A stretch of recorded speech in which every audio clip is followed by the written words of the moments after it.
नमस्कार, BKM news में आपका बहुत बहुत स्वागत है। 24 जनवरी 1966 को इंदिरा गांधी ने महिला प्रधानमंत्री के तौर पर शपथ ली थी, इसलिए 24 जनवरी को भारत में राष्ट्रीय बालिका दिवस में मनाया जाता है। बीजापुर जिला मुख्यालय के तेंदुहाल में आयोजित राष्ट्रीय बालिका दिवस के आयोजित कार्यक्रम में मुख्य अतिथि जिला पंचायत अध्यक्ष शंकर कुड़ियम एवं विधायक विक्रम शाह मंडावी, जिला पंचायत सदस्य नीना रावतिया उद्दे एवं नगर पालिका अध्यक्ष बिनहुर रावतिया और नगर पालिका उपाध्यक्ष पुरुषोत्तम सल्लूर को पुष्पगुच्छ भेंट कर सम्मानित किया गया। पुष्पगुच्छ से भेंट कर सम्मानित के पश्चात कार्यक्रम का आगाज छत्तीसगढ़ के राजकीय गीत से प्रारंभ हुआ और बीजापुर जिला मुख्यालय में तेंदुहाल में आयोजित राष्ट्रीय बालिका दिवस पर बालिकाओं ने बाल पत्रकार के रूप में जिला पंचायत सदस्य श्रीमती नीना रावतिया उद्दे एवं लोकप्रिय विधायक विक्रम शाह मंडावी से निजी जीवन से लेकर राजनीतिक पृष्ठभूमि और बीजापुर जिले के लिए अपना लक्ष्य की जानकारी ली, जिसमें विधायक एवं जिला पंचायत सदस्य ने क्या कहा, आप भी सुने। सर्वप्रथम मेरा आपसे प्रश्न है कि आप अपने पारिवारिक एवं शैक्षणिक पृष्ठभूमि के बारे में बताएं।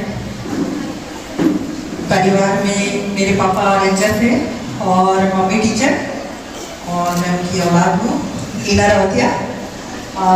मैंने सबसे पहले ग्रेजुएशन जगदलपुर से किया था पीजी कॉलेज से, और उसके बाद मैं राजनीति में नहीं आना चाहती थी। एक्चुअली मेरा मन था कि मैं पुलिस लाइन में जाऊँ, और यहाँ पर मेरे ब्रदर बैठे हुए हैं बिनहुर रावतिया जी, वो राजनीति में मुझे लेकर आए, क्योंकि मैं ये समझती हूँ कि राजनीति में महिलाओं का आना बहुत जरूरी है, क्योंकि मेरे आइडल श्रीमती इंदिरा गांधी जी हैं।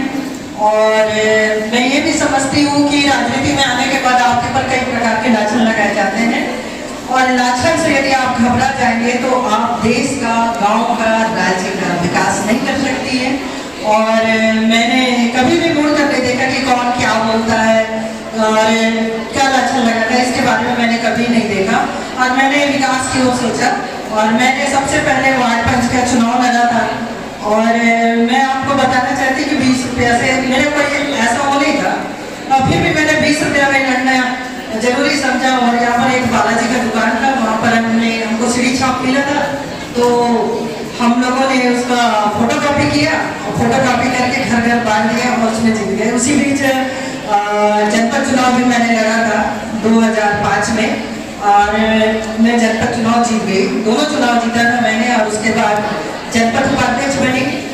और मेरी मम्मी और पापा का दोनों का सपोर्ट था, भाई का भी सपोर्ट था। इवन मेरे परिवार में मेरे बुआ जी के मिस्टर थे, वो भी विधायक थे, और मामा जी भी विधायक थे। तो मैं ये समझती थी कि महिलाओं के लिए कुछ करना चाहिए, और मैंने महिलाओं के उत्थान के लिए बहुत सारे योजनाएं बनाई, जिसमें महिला सशक्तिकरण। और जब मैं जिला पंचायत अध्यक्ष थी और जनपद उपाध्यक्ष भी थी, तब महिलाओं को लेकर, जैसे गंगापुर की जो महिला है, उनके लिए सिलाई सेंटर खोलने के लिए आवेदन भी लगाया, और स्वीकृति भी हुआ, और कम से कम 1000 से 1200 महिलाएं ट्रेनिंग ली और आत्मनिर्भर बनी। उसके बाद हम लोगों ने इसी बीच सबसे पहले जो लड़कियां थी, जो कुछ भी नहीं करती थी, उन लोगों के लिए भी कुछ योजनाएं बनाई। और एक आप मतलब एक कहना चाहिए कि यहाँ पर सद्भावना मंच के रूप में आप जो देखती हैं, वो हम लोगों का, लड़कियों का प्रयास था और कुछ लड़कों का प्रयास था, जो सद्भावना मंच के जरिए हम बच्चों को मंच तक पहुंचाते हैं और मंच से वो आगे बढ़ते हैं। और मैं ये समझती हूँ कि सबसे पहले तो महिलाओं को ये समझना चाहिए कि हम किसी से कम नहीं। यदि आप किसी से कम समझेंगी तो आप आगे नहीं बढ़ सकती है। कहावत भी है, हींगा रगलाती है पत्थरों में पीसने के बाद, और जिंदगी मुस्कुराती है संघर्ष करने के बाद। तो महिलाओं को ये होना चाहिए। यदि मैं समझती हूँ कि महिला दिवस के अवसर पर मैं इंदिरा गांधी जी के बारे में 2 शब्द बोलना चाहूंगी कि इंदिरा गांधी जी ने कभी पीछे मुड़कर नहीं देखा। आप भी जानती है कि महिलाएं जब राजनीति में आती है तो उनके पर कई प्रकार के लाछन लगाए जाते हैं, लेकिन इंदिरा गांधी ने कभी मुड़कर नहीं देखा। और सबसे बड़ी बात है कि पाकिस्तान में जाकर लड़ाई करके बांग्लादेश जो बना दिया, जिसके कारण आज बांग्लादेश है। वैसे ही मैं चाहती हूँ कि इस क्षेत्र में महिला सशक्तिकरण को बढ़ावा दिया जाए और आज हम कोठारों में महिलाओं को काम दे रहे हैं, चाहे वो सब्जी लगाने का या मुर्गी पालन है, जिससे अंडा बिक्री कर रहे हैं। जो आप मंच में जो बैठी हैं महिला बाल विकास, जिसमें अंडा जो आता है जो बच्चों को दिया जा रहा है, ये जो हमारी महिलाओं का प्रयास है, महिलाएं इस ओर मेहनत कर रही हैं। और मैं ये भी चाहती हूँ कि जो हमारी बच्चियाँ बैठी हैं महिला दिवस के अवसर पर, कि राजनीति से दूर ना भागे। राजनीति से दूर इसलिए ना भागे क्योंकि यदि आप राजनीति में आएंगे तो अपने महिलाओं को संरक्षण दे सकती हैं। और सबसे बड़ी बात यह है कि आप महिलाओं को संरक्षण देने का मतलब ये है कि आप महिलाओं का विकास कर सकती है। अभी मैं थोड़ी देर पहले देख रही थी आत्मसुरक्षा बीजापुर के इस साक्षात्कार में आपने मुझे बुलाया, बहुत बहुत धन्यवाद आपका। आपने यहाँ पर मुझे पहला प्रश्न पूछा, मेरी पृष्ठभूमि ये कि मैं ग्राम निवासी हूँ। मेरे पिताजी टीचर थे। वर्तमान में 2 बच्चे हैं, 2 भाई बहन हैं, माता जी भी हैं हमारे साथ में, और 12वीं तक पढ़ाई किया हूँ और शुरुआत से ही राजनीतिक क्षेत्र में आगे रहा। 2004-05 में लगभग जिला चुनाव लड़ा, जिला परिषद बना। उसके बाद में फिर विधानसभा चुनाव लड़ा 2013 में, सामना करना पड़ा जिला कमेटी के अध्यक्ष पद पर, फिर वर्तमान विधायक के पद पर मैं आसीन। इस तरह से मेरा छोटा सा राजनीतिक क्षेत्र में मैं सर, आपको विधानसभा में 4 साल हो चुके हैं। इन 4 सालों का आपका सफर कैसा रहा? विधानसभा में विधायक के रूप में मेरा 4 साल का पूरा हुआ है। 1 साल अच्छा है। इन 4 सालों में चुनौतियों बहुत थी। जिसमें विधायक बनने से पहले मुझे भी लग रहा था कि बहुत आसान तरीके से ये हो पाएगा। लगातार हम काम करते गए, बहुत सारे गुजरना पड़ा। चुनौतियों में बहुत सारा है। अगर मैं बात करूँ बीजापुर जिले के अंदर बहुत सारी चुनौतियाँ हैं।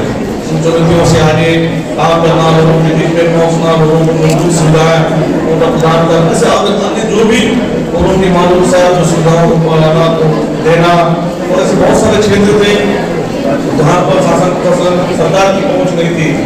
इन 4 सालों में हमने शासन प्रशासन के साथ मिलकर सरकार की पहुँच वहाँ तक बनाई, लोगों से मिला, लोगों को मूलभूत सुविधाएं प्रदान करी। और भी अन्य जैसे ग्रामीण क्षेत्रों के साथ साथ शहरी क्षेत्रों में भी किस तरीके से विकास हो, उसके लिए प्रशासनिक अधिकारियों से बैठकर एक कार्य योजना बनाकर लगातार काम किए। और पिछले 4 सालों में बहुत सारा काम हमने किया है। और अन्य जो काम बचे हैं उनको आने वाले समय कार्य योजना बनाकर पूरा करने का प्रयास हमारे ओर से हो रहा है। लगातार इस दिशा में प्रयास कर रहे हैं कि बचे वाले काम आने वाले 1 साल में पूरा हो, ऐसा प्रयास हमारा होगा।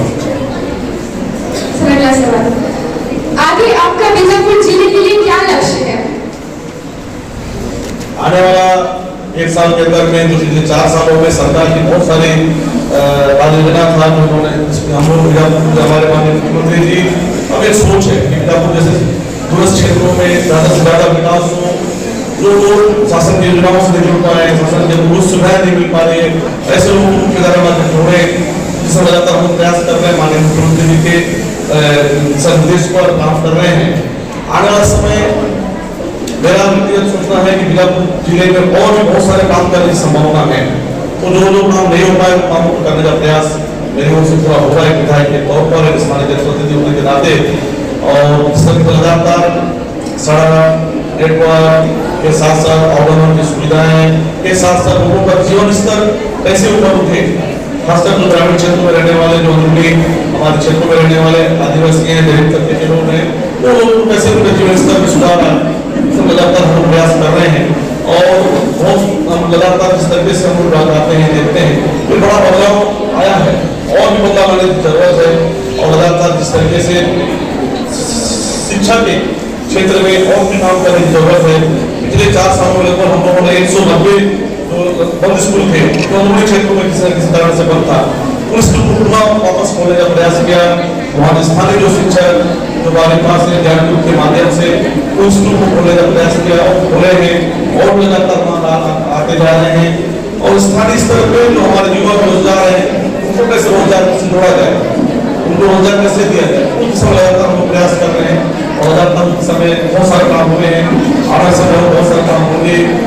आप जान रहे हैं PSC की कोचिंग तो यहाँ के बच्चे जो पढ़ना चाहते हैं आगे किसी कारणवश नहीं पढ़ पाते, तो ऐसे बच्चों को PSC कोचिंग के लिए शासन अन्य जो भी जहाँ की रुचि है निःशुल्क ऐसे कोचिंग का दिया जाए, उस दिशा में लगातार हमारा प्रयास रहा। और अभी बहुत जल्दी यहाँ पर 3 करोड़ की लागत से एक लाइब्रेरी बन रहा है जहाँ पर लाइब्रेरी रहेगा, फिर PSC कोचिंग रहेगा, ऊपर में जो सुविधाएं वो प्रदान किया जाएगा। तो यहाँ के बच्चे भी अभी रायपुर और बहाने वातावरण मिलेगा वो आगे पढ़ सके, ऐसा प्रयास है। और अन्य जो भी चीजें तो बहुत जल्दी देने का प्रयास हमारे आखिरी सवाल, आप हमारे जिला के बालिकाओं को क्या संदेश देना चाहेंगे?